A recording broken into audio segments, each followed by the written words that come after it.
ভুড়ি ভুনা করতে যা যা মশলা লাগে আমি সব রেডি করে নিচ্ছি। এখানে আছে রসুন বাটা, আদা বাটা, শুকনো মরিচের গুঁড়া, জিরা গুঁড়া, ধনিয়া গুঁড়া, পেঁয়াজ, দারচিনি গুঁড়া আর আলু চর্বি আর ভুড়ি।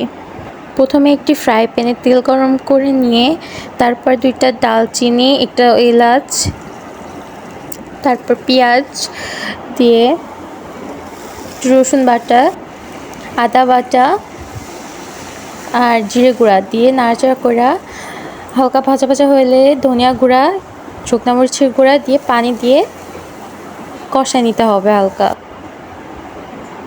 দিয়ে দারচিনি গুঁড়া আর ফল গুঁড়া দিয়ে দিতে হবে, লবণ হলুদ সব দিয়ে আবার নাড়াচাড়া করতে হবে যতক্ষণ পর্যন্ত তেল না উঠে।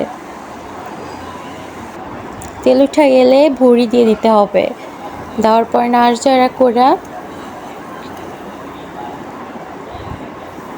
আলু দিতে হবে, দেওয়ার পরে পানি দিয়ে 10 মিনিটের জন্য ঢাকা দিয়ে দিতে হবে।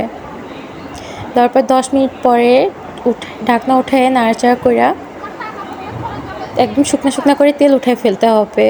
উঠায়ে হালকা ভাজা ভাজা হলেই আমাদের ভুড়ি ভুনা একদম রেডি।